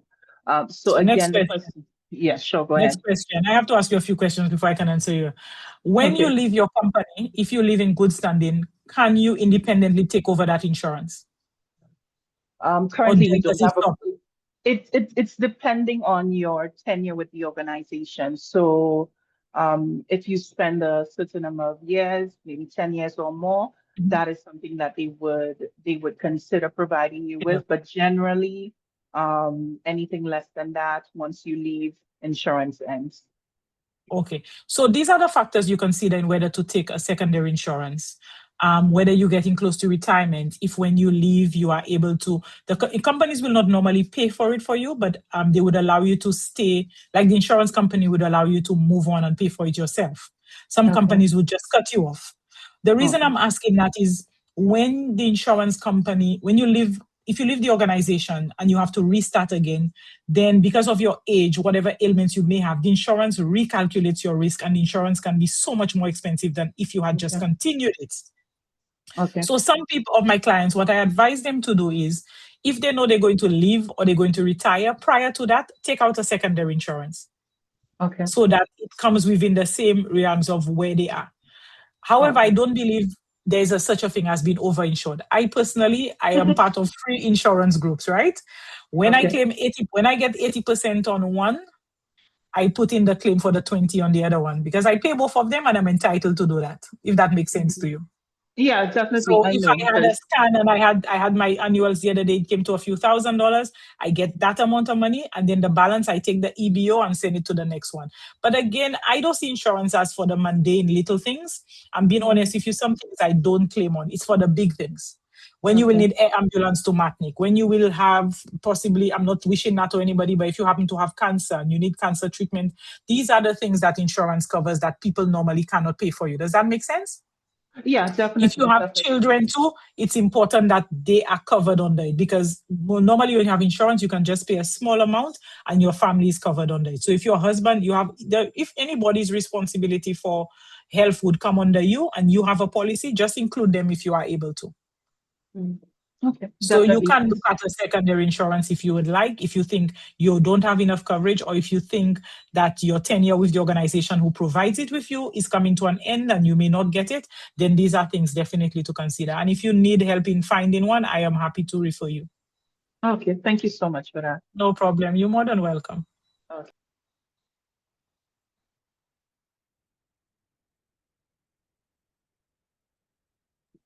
Nobody else wants to talk to me? Come on, guys.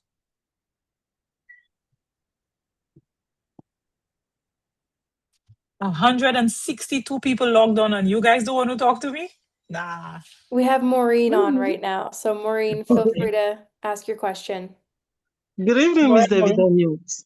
How Hi, are good you? evening, Miss Model. I am wonderful, thank you. When the session started, I was driving and I couldn't answer your question about me knowing you, not me knowing you. So as soon as I You. got home, I was able to ask the question. But the same question I want to ask, it's regarding insurance, really. For me, I'm from the UK, so I have Mhm. death insurance. I have medical insurance. I also have my life insurance as well.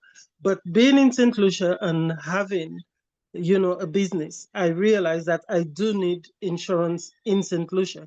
How does that work? Because anytime I need to see a doctor, I just travel to London. I guess one can say it's a bit of a. Maureen. So I am a Caribbean girl at heart, but I'm also British. Why would you need medical insurance in England when it's provided for you for free? Explain that to me. Um, Come on, you know how the NHS works at the moment. If Yeah, you need but we anything, have great. But then if you have health insurance in England, then you know you can use it in St. Lucia too, right?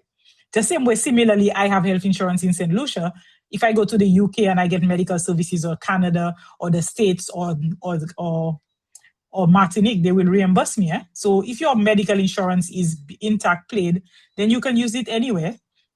As oh, it I pertains can. to insurances in St. Lucia, I believe we have the best doctors in St. Lucia. I'm a bit biased though, but What?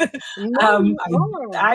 I categorically believe that, Maureen. You just spoke about No. the NHS. You just spoke about the NHS, and you know how it is. The waiting list is 18 months. Why would you go back to the UK and pay a ticket for $3,000 when you can pay a doctor here $200 to see you?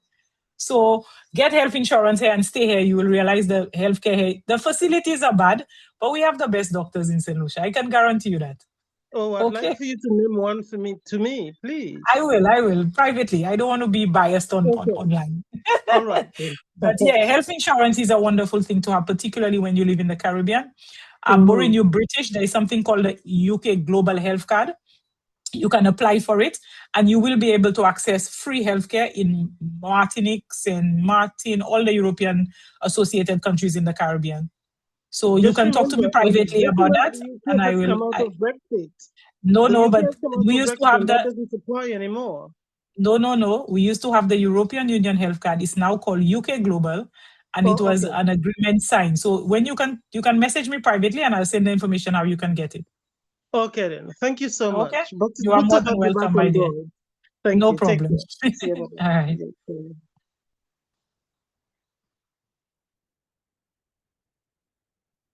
People, I'm here for you. Talk to me. Nobody want to talk to him about their mortgage and how the bank is charging them so much, or the more they pay their mortgage, the more they see in the insurance, the payments are going up. Nobody want to talk to me about the credit unions, your savings. Come on. My Valencia, go send ahead. You have the floor, Valencia. Yes, good night. good Two night. things. One, the insurance. Uh-huh. I do have medical insurance, but Uh-huh.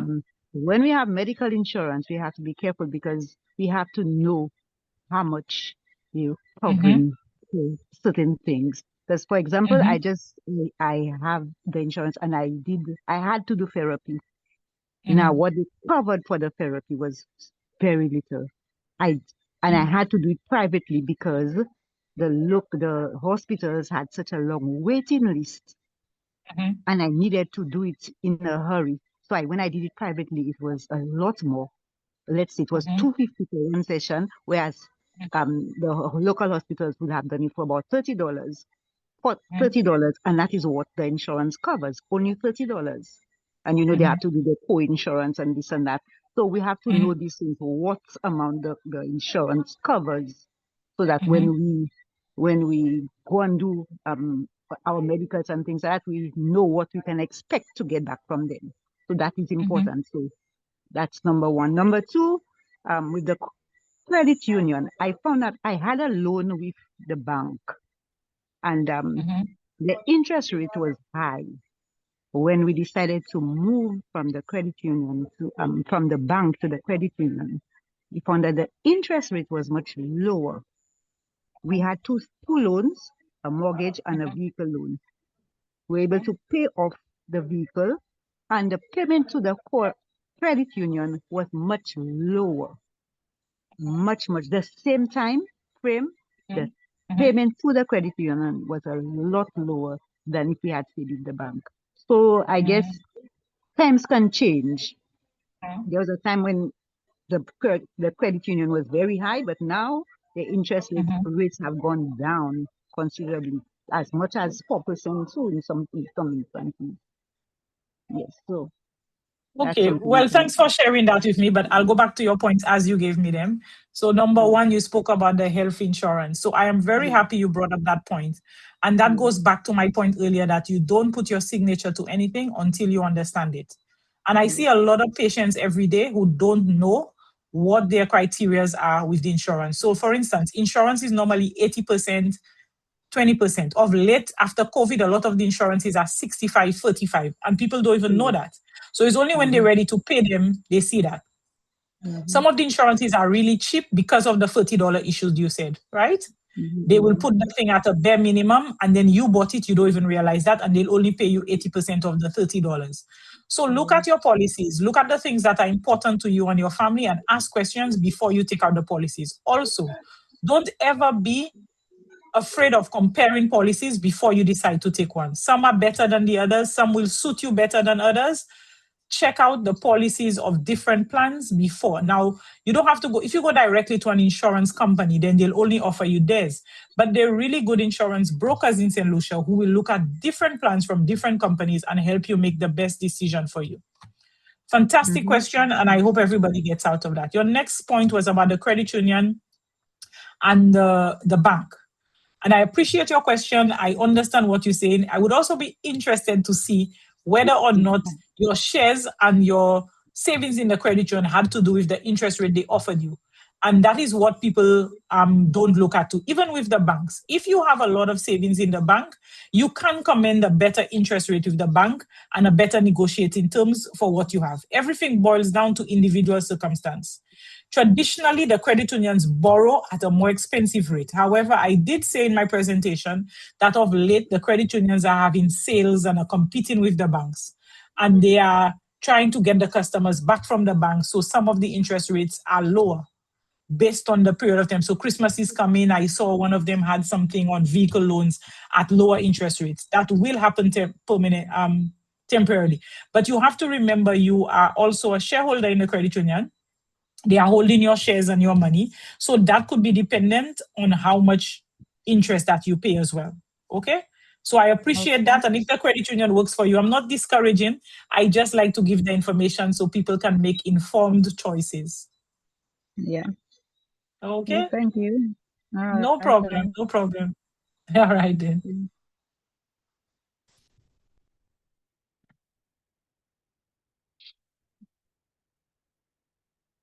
The banks and credit unions even ask for statements from other institutions where you have an account. What do you think about spending your monies around, spreading your monies around? I don't know if you mean like having monies in different banks. I'm not sure how that will work because it's almost like you're diluting it. So find a bank that works for you, that you're happy with their services, and stick with them. I want to start a business but have no money to start and nothing to save from. How do I move forward? Um, we can have a discussion about that. You can send me an email, tell me about your business idea, and I will see if I have some resources I can send for you. Do you have recommendations or establishments in St. Lucia that offer the best insurance, such as health and medical? I do have some stuff I can share with you. Send me an email. Just make sure you put that. Don't just tell me your name because I won't remember. You're interested in knowing about health insurance. I'm going to have to ask for some commission, from the health insurance company. But yes, I'm happy to help because it'll benefit you. When I was younger, my mom used to take all my money. So parents are financial abusers too. I completely agree with that. So just make sure you don't become a financial abuser to your children. And you know better, you do better, okay? And email me if you need any help. Um, I will send the budgeting plan. Okay, we spoke about that already. Can you claim from both insurances? Yes, you can. So you can only claim if it's 80%, because not all are 80%. So you claim from one, and when they send you the explanation of benefits, you can put in a claim for the secondary one for the balance. As a farmer, can you get health insurance? Of course you can. I have people who work on my farm who have health insurance. So yes, you can. I need health insurance for myself and my kids. Send me an email and I will send all of you all the information as to how you all can look at health insurance, okay? No problem. Health insurance people, please send me an email. I will forward some information back to you all. Davy, we've got Private, Martilla here with a question. no problem. Go ahead.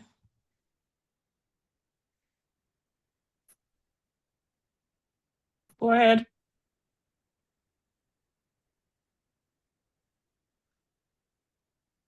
Pops, do you know how the credit works? I'll talk to you all about that in a bit. The person who wants to talk to me, go ahead. Martilla, it seems that your microphone is not working. If you want to put it in the Q&A, we'll make sure that it gets answered, but we're going to move on to somebody else. No problem.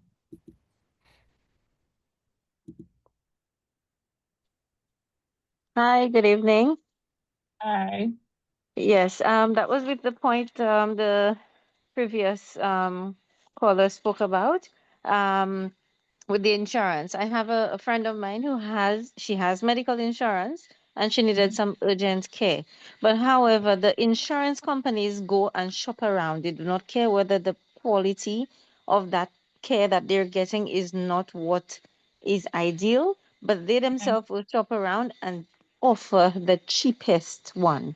And the cheapest one sometimes may not be the most ideal, specific, especially if the person has to go overseas, like a lot of the times we boast Martinique and the French Antilles for their medical care, but they will not go that route because the conversion of EC to euro is not Mhm.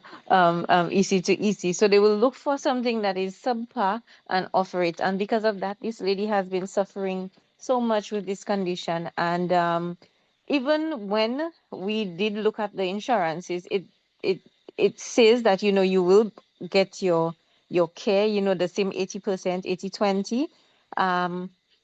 But I guess we never really looked at the fact that the insurance Can I ask you company a will question? Are you saying the insurance is picking which provider you go to? Is that what you Yes, say? ma'am. Yes. Okay, so I don't know how that works. Which country are you in? No, St. Lucia. Really? And the insurance Hmm. can pick which provider you use in St. Yes, Lucia? yes. Okay. We were very, very surprised when that happened because she So I'm planned not sure which everything. insurance you have, but you can send me a private I, message. I will not share yes, it with you, but I I don't can want to. investigate with you. No, Yes, no, you ma'am. don't I have don't to want say to it here, blast but the you can name send out it to there. me. Yes, Yes. But what I I will. can tell you is that I'm not sure that is right. And there is an insurance regulator in St. Lucia, the Financial Service Authority. They should look at things like that. However, I know insurance companies tend to have what you call customary and fair charges. So what they do, they call about all the service providers. Let's say they want to see how much for an extraction. They will call 4 or 5 different dentists and see the price, and they will average it, and they will only pay 80% of that. Some customary prices are higher than the other. So these are things when you are getting a policy, whether it's with your company or privately, you ask the insurance, what are your fair prices? Because it's no use you have an insurance policy that will only pay you $80 for a doctor visit, 80% of $80, and a doctor's visit is now $250. You may as well save your $250. Does that make sense? Yeah. So the onus is on you as the individual because again, most people don't read the fine print, right? You don't. So when I send out the email about insurances, I will tell you all, I will put some samples of some pertinent questions to ask for them to answer in writing. Always make sure you get it in writing. So when and if a matter like that arises, you write back and you said, listen, this is what you said I was covered under my plan, and this is what I'm getting. And then you take it from there. Okay? Yes. Thank I you. hope that helps, but send me an email. I'm so surprised so many people are interested in insurance this cohort more than the other things, but that's good. I'm happy. That means you guys are thinking about yourselves and your health. Somebody asked courts, do you know how their credit works? So I will not single out courts, but what I want to tell you about companies like that is their interest rates. When you have companies that are on bus stops or in Fish Friday nights selling their services, that's never a good sign. They are targeting the vulnerable, the poor. I am not specifically singling out courts, but the interest rate.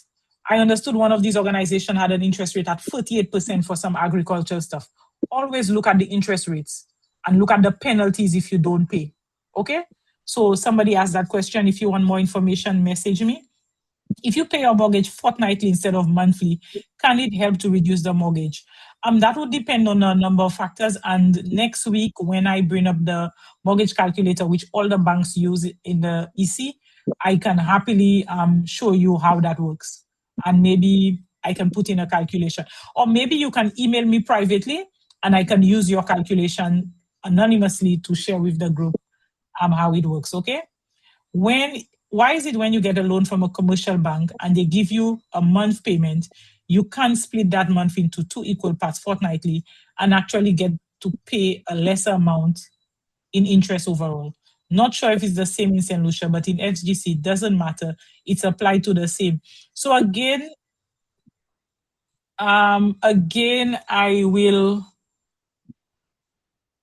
tell you all about how to pay down your mortgages depending on how you have it. And it's asking the bank to specifically apply extra payments directly to the principal rather than it divide into the interest and the principal. And the banks don't want you to know that because every time you make a payment, they split it. But you can actually go to the bank with an extra payment and tell them you want to put that money on your principal. I can even tell you all the codes to tell the teller for some of the banks, okay? So we'll discuss that in the next one. Which institution is best for savings, bank or credit union? In my experience at the moment in St. Lucia and some of the Caribbean islands, the credit unions, good night, the credit unions give you a better interest rate. You want to speak? Go ahead. Sorry, I was just reading the questions. Go ahead. I love to hear your voices. Sorry. Good night. That's okay, that's okay.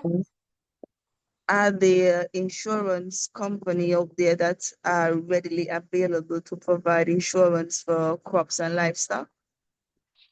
Oh, you're talking about not health insurance, you're talking about insurance No. for crops and livestock? Yes, crops and livestock, knowing that it's a risk. There are insurance companies that provide that, but it's quite costly, which is why normally the insurances for crops and livestock normally come from government schemes.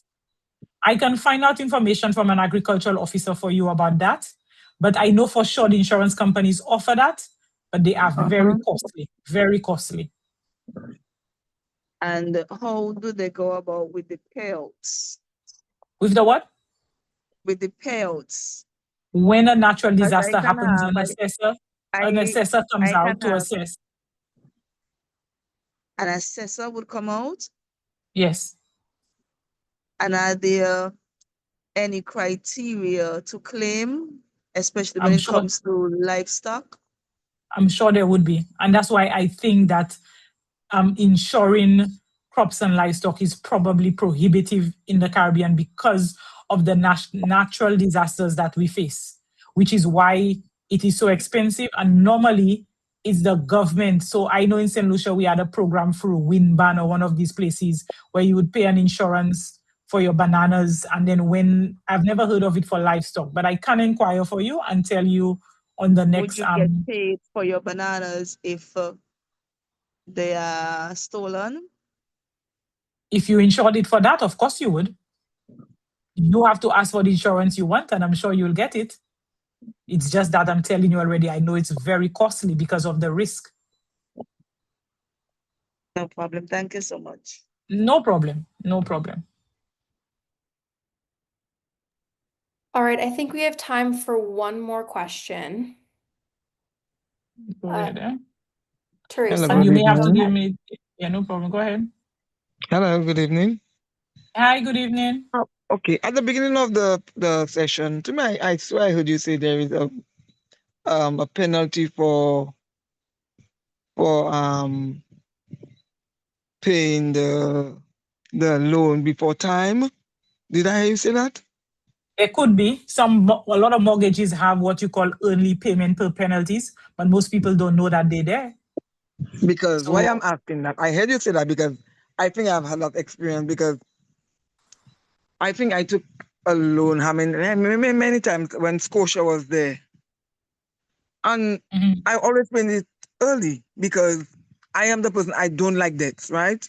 So I used to work my normal, I was working for somebody and then I was making my own money on the side. So my own money on the side helped me pay the things faster. And then when my daughter went, when my daughter went to university, I went to the same Scotia and they gave me a loan.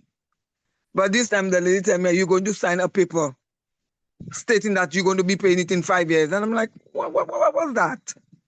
Yes, And then yes, I checked yes. myself, I said, oh, so maybe they're not making the money they want to make off me. They No. weren't making it Yeah. before. So Yeah, because that's what why. And I'm happened, like, you remember we spoke earlier that they make you pay the interest. They make you pay the interest first and then you pay the penalty. So the quicker you pay the loan back. So some loans actually have early repayment penalties. You cannot pay them before okay, so most mortgages, they'll tell you you cannot ask to change it or pay it off for 5 years. Like they'll tell you, they oh. lock you in for 5 years. You understand? But they did But lock most me in for people the don't 5 years even for have. 3. Yeah, so they do that. They do Okay. that. Miss Moderator, I would ask that we just give me about 4 more minutes, because we had taken 4 minutes from them in the beginning, just so that I could finish answering the questions. Sure thing. Just hold on a second. I operate a small business, needs some help, but okay, email me, no problem. I have life As you're insurance, reading but the questions for those people that have to leave right now, the attendance record was sent out just before the webinar started. So please make sure that you're checking your spam folder for that.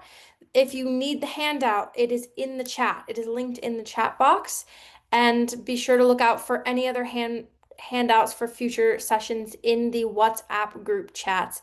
Again, if you have any other questions, please email info@helensdaughters.org or admin@helensdaughters.org, or reach out to your in-country coordinator.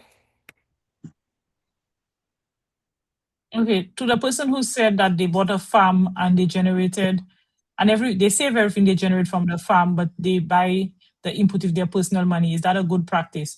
You can't do it with your personal money, but the farm will have to pay you back if you want to run it as a business. So again, we can have a discussion. You can send me an email and I can help you with strategizing how to do that in terms of big bookkeeping. Since a mortgage has a penalty for early payment, can additional payments still be made before the penalty period? I don't really understand that question. Not all mortgages have the early repayment. It's something you would have to ask your bank. So everybody with a mortgage, ask your bank about the conditions of your mortgage. And then if there's anything you don't agree with, you can send me an email and I can help you write a letter or structure it in a way that's favorable to you, okay?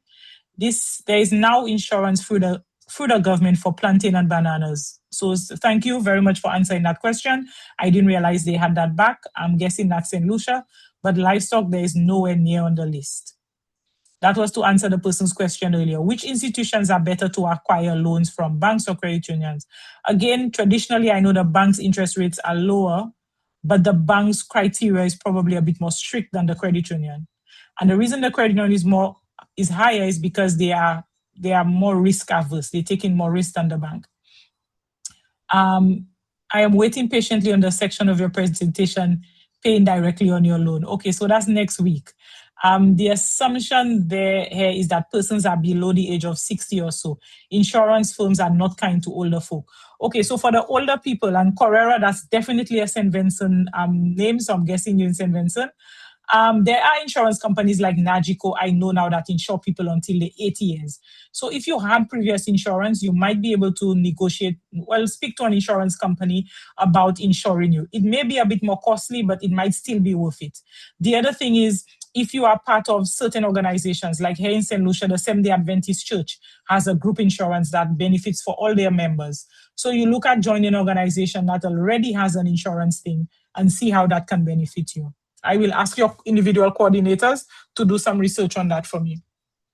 Can you give some insight on mortgage payments and how the overall payments can be reduced over time?